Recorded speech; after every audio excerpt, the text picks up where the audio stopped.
Hello, my name is Dante Renee, and welcome to the 10 Room Bizarro YouTube page, where I talk about films that I believe need to be talked about more.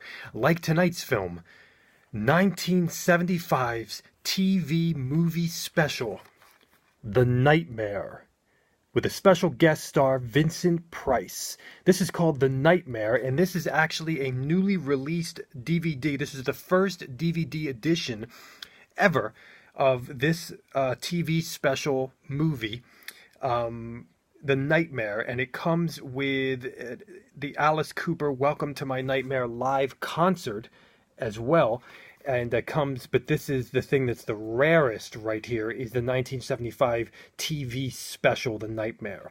This is the back of the DVD. It looks like a Blu-ray case, but it's a DVD.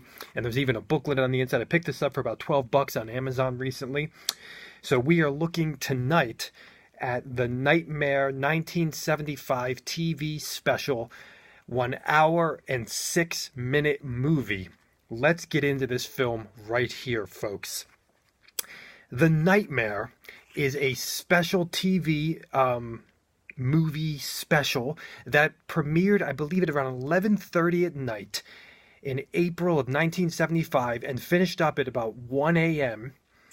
And it was really regarded by many people to be first of its kind in melding rock music and theater, and precisely the personhood of the mysterious father of shock rock theatrical icon, Alice Cooper. The Nightmare special details the Alice Cooper album called Welcome to My Nightmare, and brings it to surrealistic life, involving the special guest star of Mr. Vincent Price, whose voice is also on the theatrical concept music album, Welcome to My Nightmare.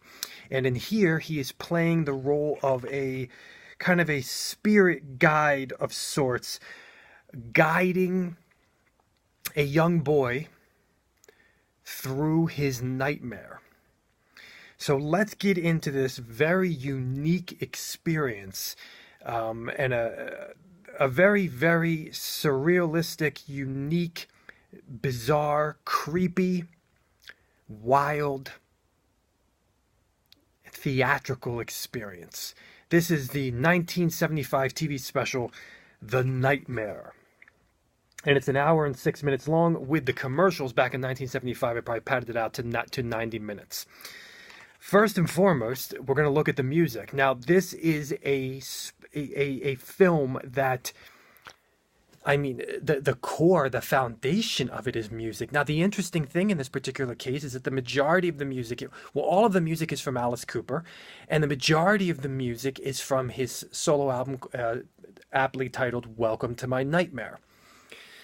Now, his music alone is theatrical and horrific and weird and bizarre, in and of itself. But in this, the music, the songs, the lyrics are coming to life in an interpretive form. Now, the music here, we have, I believe, the whole album of Welcome to My Nightmare, and then also a song from another album as well. We have 1, 2, 3, 4, 5, 6, 7, 8, 9, 10, 11, 12, 13, 14 songs in this film. And the music ranges from jazz to something you would hear in a late night horror film, creepy, spooky, disturbing, and weird. Rock and roll. Almost Broadway show tuney. Mysterious. And a bit of hard rock in the mix. Hard rock, rock and roll. It's really a unique beast, no pun intended. It's a really unique beast of music in this film, where we have such an, I mean, when people think of Alice Cooper, they think of horror and they think of horror rock. And, this was a pinnacle theatrical piece of music here in the horror realm.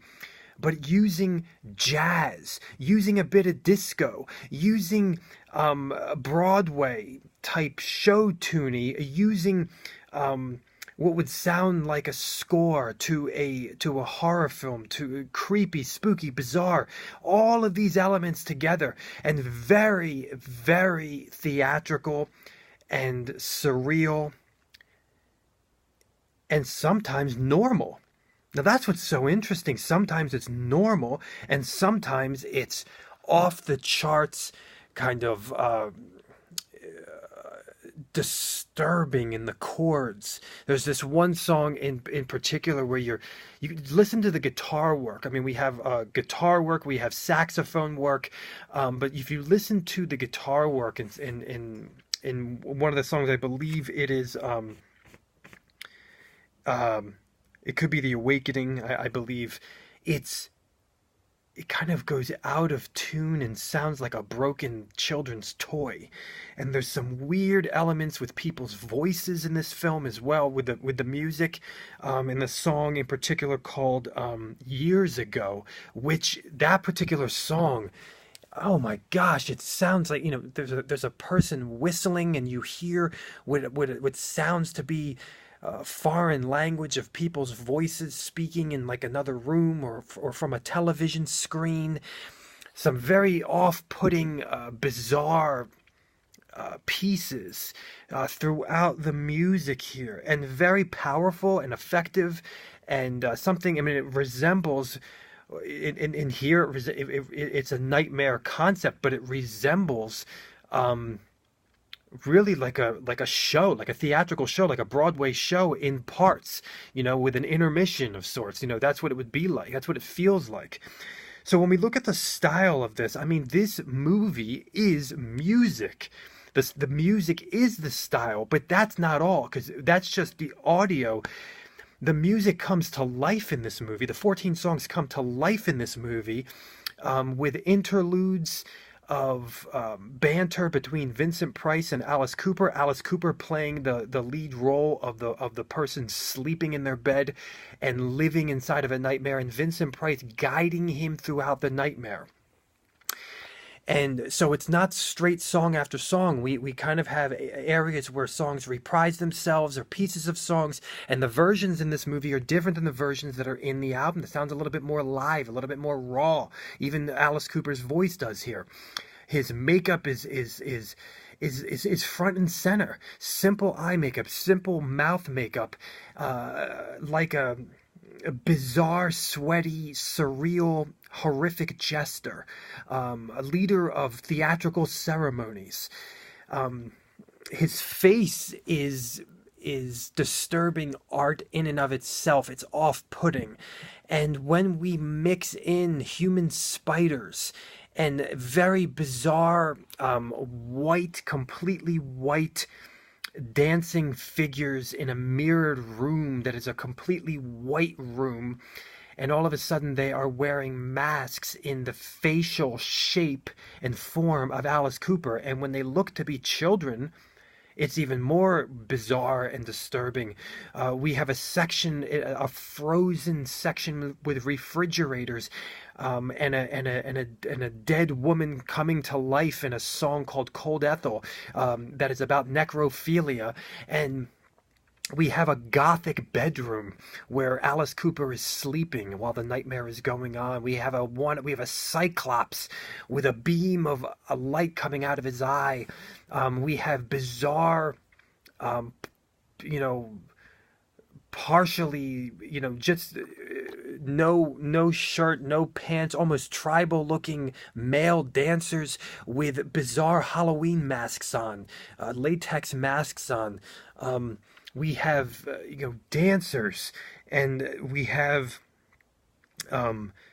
mannequins and weird, jewelry on mannequins. And it's almost as if the sections of this nightmare are represented by different color schemes as this screen explodes in red or white or as in this one section of the film, this abandoned carousel with streamers, and Alice Cooper being wrapped up in these streamers, and a solitary little child sitting on one of the abandoned horses, never moving, frozen in time.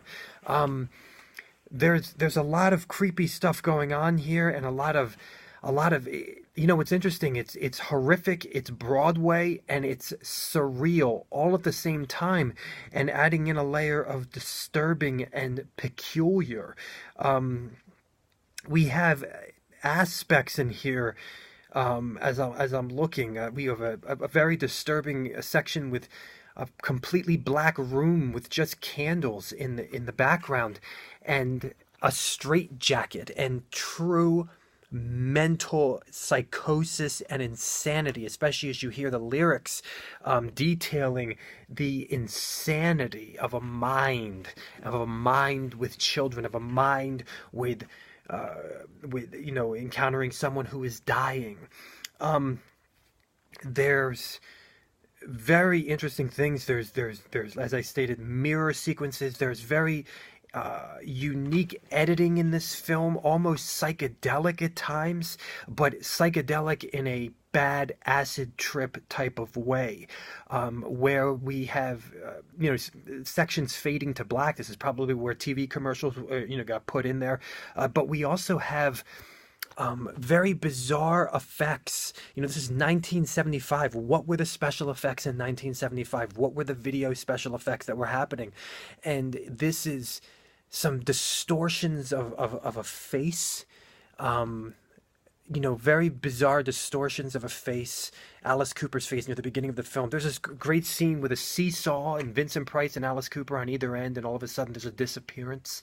The themes of this film are dreams, nightmares, innocence, childhood innocence meeting both the horror and the excitement of nightmares, the aspect of escaping, the aspect of Alice Cooper's personal life meeting his theatrical character life, which is seen in a song called Department of Youth also.